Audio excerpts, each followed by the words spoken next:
friends, welcome to Pebbles. நான் உங்கள் Gobi Pachadi Sudha. அனைவருக்கும் இனிய தமிழ் புத்தாண்டு நல்வாழ்த்துக்கள். நம்ம இன்னைக்கு புத்தாண்டு அன்னைக்கு அதாவது திணை பொங்கலும் வேப்பம்பூ பச்சடியும் செய்ய போறோம். இது வந்து ரொம்ப எளிமையா செய்யக்கூடியது தான். அதாவது புத்தாண்டு அன்னைக்கு இந்த மாதிரி வந்து அதாவது அறுசுவை உணவுகள் அப்படினு சொல்லுவாங்க. அந்த மாதிரி தான் நம்ம செய்ய போறோம்.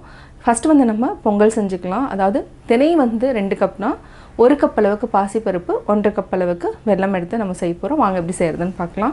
திணை சர்க்கரை பொங்கல் செய்யறதுக்கு அளவு என்னன்னு பாத்தீங்கன்னா, அதாவது நம்ம 2 கப் அளவுக்கு திணை அரிசி எடுத்துக்கலாம். அதாவது இந்த கப்ல வந்து நான் 2 கப் எடுத்துக்கிறேன். 2 கப்புக்கு 1 கப் வந்து நம்ம பாசிப்பருப்பு எடுத்துக்கலாம். அதாவது திணை அரிசியில் வந்து நிறைய ஃபைபர் இருக்குது, அது மட்டும் இல்லாமல் மருத்துவ குணங்கள் இருக்குது. இது வந்து என்னென்னா நம்ம டெய்லியுமே ரெகுலராகவே நம்ம வந்து திணை அரிசி யூஸ் பண்ணலாம். பார்த்திங்கன்னா நல்லா ஊறிடுச்சு. இது வந்து மினிமம் வந்து ஒரு 1/2 hour நான் சோக் பண்ணி வச்சுருக்கிறேன். அடுத்தது பாசிப்பருப்பு. இதில் வந்து 2 கப் அளவுக்கு நான் திணை அரிசி எடுத்துருந்தேன். அடுத்தது இதில் வந்து நான் 1.5 கப் அளவுக்கு வெல்லம் எடுத்துருக்கிறேன். இதுதான் வந்து கரெக்டான அளவு. அதாவது ஸ்வீட்டும் ரொம்ப அதாவது ஜாஸ்தி இருக்காது, கம்மியாகவும் இருக்காது, கொஞ்சம் கரெக்டாக இருக்கும். உங்களுக்கு தேவை அப்படின்னா இன்னும் கொஞ்சம் இதுலேயே வந்து 2 கப் அளவுக்கு நீங்கள் வெல்லம் சேர்த்துக்கலாம். நான் 1.5 கப்பு தான் சேர்த்துருக்கேன். இப்போ எப்படி செய்கிறதுன்னு பார்க்கலாம். இப்போ நம்ம பாசிப்பருப்பு 1 கப் வந்து நல்லா வறுத்துக்கலாம். ப்ரோட்டீன் நிறையா இருக்குது, அதாவது கம்மியாகவும் போட்டுக்கலாம். இது வந்து என்னென்னா கொஞ்சம் ஜாஸ்தி பருப்பு திணை அரிசி ரெண்டுமே ஈக்குவலாக இருக்கிற மாதிரி இருக்கும். டேஸ்ட் வந்து நல்லாயிருக்கும். இது வந்து ஒரு நிமிஷம் வரைக்கும் சிம்மில் வச்சுட்டு நல்லா வறுத்துக்கலாம். அதாவது 1 நிமிஷம் ஆயிடுச்சு. 1 நிமிஷங்கிறத விட என்னென்னா பச்சை வாசனை போகிற வரைக்கும் நம்ம பாசிப்பருப்பை நல்லா வறுத்துக்கணும். அப்போ தான் வந்து பொங்கல் வந்து என்னென்னா டேஸ்ட்டாக இருக்கும். இல்லைனா கொஞ்சம் லைட்டாக வந்து என்னென்னா அந்த பாசிப்பருப்பினோட ஸ்மெல்ல வந்துகிட்டே இருக்கும். இப்போ வாசனை வந்துருச்சு. இப்போ ஆஃப் பண்ணிக்கலாம். வெல்லம் நம்ம 1.5 கப் எடுத்துருக்கிறோம். அதில் வந்து 1/2 டம்ளர் தண்ணி ஊற்றி நல்லா கொதிக்க வச்சுக்கலாம். அதாவது என்ன, வெள்ளத்தில் இதில் வந்து மண் கிடையாது, இருந்தாலும் நம்ம வந்து வெள்ளத்தை வந்து கட்டி இல்லாமல் கரைச்சி எடுத்துக்கலாம். இப்போது குக்கர் எடுத்துக்கலாம். இதில் வந்து 2 கப் அளவுக்கு தனியரிசி போட்டுக்கிறோம். 1 கப் பாசிப்பருப்பு ஆட் பண்ணியிருக்கிறோம். இதை வந்து என்னென்னா 2-3 டைம் நீங்கள் வாஷ் பண்ணால் தான் வந்து அந்த கலர் போகும். இப்போவுமே என்னென்னா ஊற வச்சதுனால இந்த கலர் வருது. இதையும் நம்ம வாஷ் பண்ணிக்கலாம். இல்லைனா அந்த பொங்கல் வந்து என்னென்னா கொஞ்சம் டேஸ்ட் வந்து கம்மியாகிடும். ஏன்னா இந்த தண்ணியோட ஸ்மெல் வந்து ஒரு மாதிரி இருக்கும், நம்மளுக்கு பிடிக்காது. அதனால் நம்ம இந்த தண்ணியை கீழே ஊற்றிட்டு ட்ரிங்கிங் வாட்டர் எடுத்துக்கலாம். திணை அரிசியை நல்லா வாஷ் பண்ணிட்டோம். திணை அரிசி ஊறினதுனால சீக்கிரமாக வெந்துடும். நம்ம அதனால் என்னென்னா ஃபஸ்ட்டு வந்து பாசிப்பருப்பு நல்லா வேக வச்சுக்கலாம். பாசிப்பருப்பு 1 கப்புக்கு 3 டம்ளர் அளவுக்கு தண்ணி விட்டுக்கலாம். 1 2 3. இப்போ நம்ம வறுத்து வச்சுருக்கிற பாசிப்பருப்பை ஆட் பண்ணிக்கலாம். இது வந்து நல்லா வந்து அதாவது வேகணும். லைட்டாக நம்ம உப்பு போட்டுக்கலாம். அதாவது பொங்கலோட டேஸ்ட்டுக்காக நம்ம உப்பு சேர்த்துக்கிறோம். இது 1 விசில் விட்டு எடுத்துக்கலாம் நம்ம ஃபஸ்ட்டு. அதுக்கப்புறம் திணை அரிசி ஆட் பண்ணி வேக வச்சுக்கலாம். ரெடி ஆயிடுச்சு. பார்த்திங்கன்னா ஒரு 70% வந்து நல்லா வெந்துருச்சு. திணை அரிசியை வந்து நம்ம போட்டதுக்கப்புறம் 2 விசில் விட்டு எடுத்துட்டோம்னா ஃபுல்லாக நல்லா வெந்துடும். இப்போ நம்ம திணை அரிசி ஆட் பண்ணிக்கலாம். இதுக்கு வந்து நம்ம தண்ணி அளவுன்னு பார்த்திங்கன்னா 6 டம்ளர் விட்டுக்கலாம். 1 2 3 4 5. இன்னும் ஆல்ரெடி வந்து 1 டம்ளர் இதுலேயே இருக்குது, அதனால் தேவையில்லை. வந்து சீக்கிரமாக வெந்துடும். நம்ம 2 விசில் மட்டும் விட்டு எடுத்துக்கலாம்.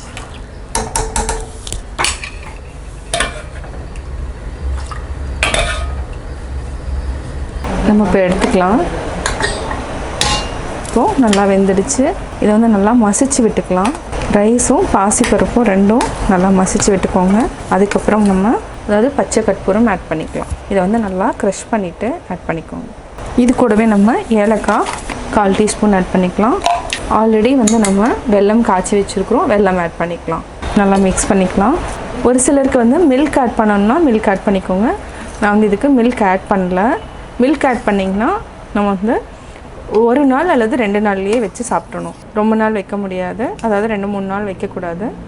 இது ஒரு 5 minutes வந்து சிம்மில் வச்சுட்டு நம்ம நல்லா வேக வச்சுக்கலாம். இதுக்கிடையிலேயே வந்து திராட்சை முந்திரி நல்லா வறுத்து ஆட் பண்ணிக்கலாம். இப்போ ஒரு 5 minutes நல்லா வேகட்டும். இப்போ நம்ம தாளிச்சிக்கலாம். ஏலக்காய் போட்டோம், பச்சை கற்பூரம் ஆட் பண்ணியாச்சு. இப்போ நம்ம கீ போட்டுட்டு திராட்சை முந்திரி ஆட் பண்ணிக்கலாம். ஒரு சிலருக்கு கீ நிறையா பிடிக்கணும், கொஞ்சம் ஜாஸ்தி ஆட் பண்ணிக்கோங்க. நான் வந்து ரொம்ப ஜாஸ்தி ஆட் பண்ண மாட்டேன், கொஞ்சமாக தான் ஆட் பண்ணுவேன். இது 30 ml வரைக்கும் நம்ம கீ ஆட் பண்ணியிருக்கோம். நெய் உருகுனதுக்கப்புறம் நம்ம திராட்சை ஒரு 30 to 35 எடுத்துக்கலாம். இது ஒரு 20 முந்திரி எடுத்துக்கலாம். இதை வந்து உடச்சி வச்சுருக்கிறேன். இது வந்து கீ வந்து நல்லா உருகுனதுக்கப்புறம் ஆட் பண்ணிக்கலாம். கீ வந்து நல்லா கொதிச்சிருச்சு. இப்போ நம்ம முந்திரி ஆட் பண்ணிக்கலாம். முந்திரி நல்லா பொன்னிறமானதுக்கப்புறம் நம்ம திராட்சை ஆட் பண்ணிக்கலாம்.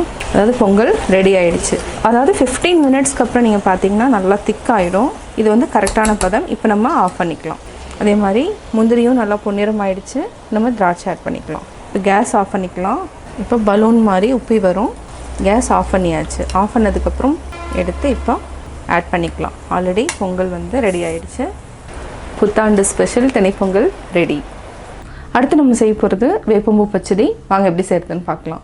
நம்ம இப்போ செய்ய போகிறது மாங்காய் வேப்பம்பூ பச்சடி. இது தேவையான பொருட்கள் என்னென்னு பார்த்துடலாம். 2 மாங்காய் எடுத்துக்கலாம். அதாவது இது வந்து மாங்காயாக தான் இருக்கணும், பழமாக எடுக்கக்கூடாது. இது கூட வேப்பம்பூ வந்து 1 ஸ்பூன் அளவுக்கு நம்ம எடுத்துக்கலாம். காரத்துக்கு 2 பச்சை மிளகாய். அதாவது இதில் வந்து என்ன அறுசுவை இருக்குன்னு சொல்லுவாங்க. நம்ம அதனால் புத்தாண்டு ஸ்பெஷலாக வந்து நம்ம வேப்பம்பூ மாங்காய் பச்சடி செய்கிறோம். இதுக்கு என்னென்னா 3/4 கப் அளவுக்கு நம்ம வெல்லம் எடுத்துக்கலாம். இப்போ எப்படி செய்கிறதுன்னு பார்க்கலாம். மாங்காய் வந்து ஒன்று நம்ம இன்றைக்கி துருவாமல் நம்ம கட் பண்ணி தான் செய்ய போகிறோம். கொட்டை எடுத்துக்கலாம். இதில் வந்து புளிப்பு துவர்ப்பு இருக்குது. அதாவது மொத்தமாக அறுசுவை இருக்கும். நம்ம கொஞ்சமாக உப்பு சேர்த்துக்கலாம். இதில் நடுவில் இருக்கிற இந்த கொட்டையை எடுத்துடலாம். அதே மாதிரி இதுக்கு மேலே இருக்கிறதையும் சீவிக்கலாம். இந்த மாதிரி நைஃப்லேயே வந்து எடுத்துக்கோங்க.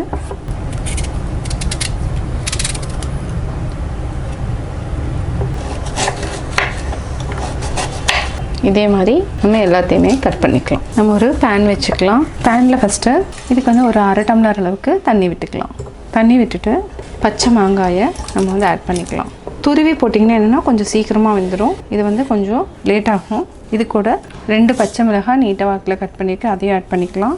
கருவேப்பிலை கொஞ்சமாக, நம்ம கொஞ்சமாக உப்பு சேர்த்துக்கலாம். நம்ம லைட்டாக மஞ்சத்தூள் ஆட் பண்ணிக்கலாம்.